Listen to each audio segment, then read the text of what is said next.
जो भारत की शान बढ़ाए, गंगा की पवित्रता झलकती है जहाँ पर, और दिलों को छू लेने वाली प्राकृतिक है जहाँ पर, वह है काशी।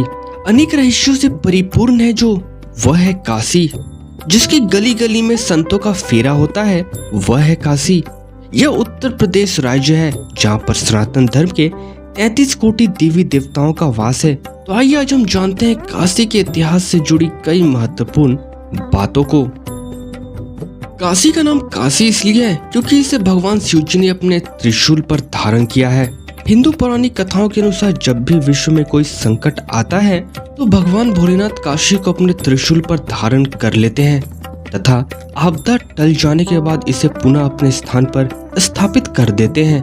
गंगा नदी के तट पर बसी काशी बड़ी ही पुरानी नगरी है। इसे वाराणसी तथा बनारस के नाम से भी जाना जाता है। यह विश्व का सबसे प्राचीन नगर है। पौराणिक कथाओं के अनुसार काशी नगर की स्थापना भगवान शिव ने कई हजार वर्षों पूर्व की थी, जिस कारण ये आज एक महत्वपूर्ण तीर्थ स्थल है। तथा पौराणिक कथाओं के अनुसार ऐसा भी कहा जाता है कि काशी को भगवान शिव ने अपने त्रिशूल पर धारण किया है। ये हिंदुओं की पवित्र सप्तपुरियों में से एक है।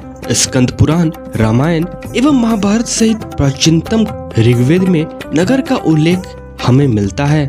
सामान्यतः वाराणसी शहर को कम से कम 3 से 5 हजार प्राचीन तो माना ही गया है। नगर मलमल और रेशमी कपड़ों, इत्रों, हाथी दांत और शिल्प कला के लिए व्यापारिक एवं औद्योगिक केंद्र रहा है। गौतम बुद्ध जी के जन्म काल में वाराणसी काशी राज्य की राजधानी हुआ करता था। प्रसिद्ध चीनी यात्री हेंग त्सांग ने नगर को धार्मिक और शैक्षणिक एवं कलात्मक गतिविधियों का केंद्र भी बताया है और इसका विस्तार गंगा नदी के किनारे लगभग 5 किलोमीटर तक लिखा भी है। काशी का वर्णन वैदिक काल से ही चला आ रहा है। काशी नगर वैदिक कालों में 16 महाजनपदों में से एक था। महाभारत में भी इसका उल्लेख हमें मिलता है। काशी से ही भीष्म पितामह ने अम्बा, अंबिका तथा अम्बालिका को हरकर ले गए थे। रामायण में प्रभु श्री राम की माता कौशल्या देवी काशी की ही राजकुमारी थी तथा अनेक प्रमाणों से यह ज्ञात होता है कि काशी बहुत ही पुरानी नगरी है। बनारस अपने घाटों के लिए बहुत ही अधिक प्रसिद्ध है तथा यहाँ पर कुल 84 घाट हैं। प्रथम घाट मणिकर्णिका से लेकर वारणा घाट तक यह लंबा है।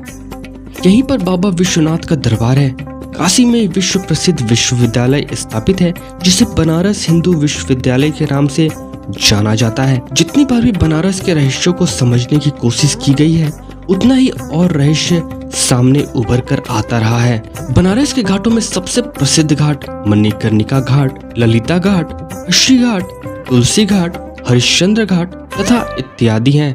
वहीं प्रधानमंत्री नरेंद्र मोदी जी ने एक नए घाट का निर्माण भी किया है जिसका नाम नमो घाट है। काशी की गंगा आरती विश्व प्रसिद्ध गंगा आरतियों में से एक है। हर शाम तथा सुबह दशाश्वमेध घाट तथा 80 घाट पर आरती होती है जहाँ पर हजारों श्रद्धालुओं की भीड़ होती है। गंगा आरती बहुत ही भव्य तरीके से की जाती है तथा ये आरती 45 मिनट तक चलती रहती है। काशी में तुलसीदास जी ने 80 घाट के किनारे पर रामचरितमानस लिखा था तथा उन्होंने अंतिम श्वास भी 80 घाट पर ही ली थी।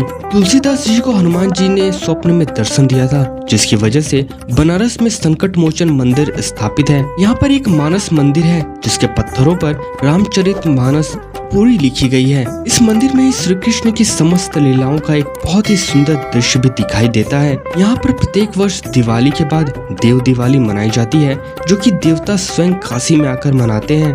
देव दिवाली के पीछे यह पौराणिक कथा है कि जब त्रिपुरासुर राक्षस ने उत्पात मचाया था तो स्वयं भगवान शिव जी ने उसे अपने त्रिशूल से मारा था, जिसकी खुशी में देवताओं ने दीप जलाया था और त्रिपुरासुर को मारकर ही भगवान शिव जी का नाम त्रिपुरारी पड़ा था। भले ही काशी, बनारस और वाराणसी ये 3 अलग नाम हैं, लेकिन ये तीनों नाम एक ही स्थल का है। सबसे पहले हम नामकरण के बारे में आपको बताते हैं कि आखिर क्यों है काशी के 3 नाम, काशी, बनारस और वाराणसी। इसका वाराणसी नाम इसलिए है क्योंकि इसका एक दायरा वरुणा नदी से और दूसरा अस्ति नदी तक जाता है। बनारस इसलिए है क्योंकि यहाँ भक्ति, संगीत और श्रद्धा का रस हमेशा बना रहता है। ये जो मैंने आपको बताने का प्रयास किया है ये तो उस महान पौराणिक काशी के महासागर समान इतिहास का अंश मात्र भी नहीं है। उस महान पौराणिक काशी का संपूर्ण इतिहास तो आज शायद कोई भी ना बता पाए, लेकिन फिर भी अगर आपको वीडियो थोड़ी भी पसंद आई हो तो प्लीज वीडियो को एक लाइक जरूर कर दें। चैनल पर अगर नए हैं तो प्लीज चैनल को सब्सक्राइब जरूर कर दें। बाकी मैं मिलता हूँ आपको अपने अगले वीडियो में, तब तक आप अपना और अपनों का ख्याल रखें।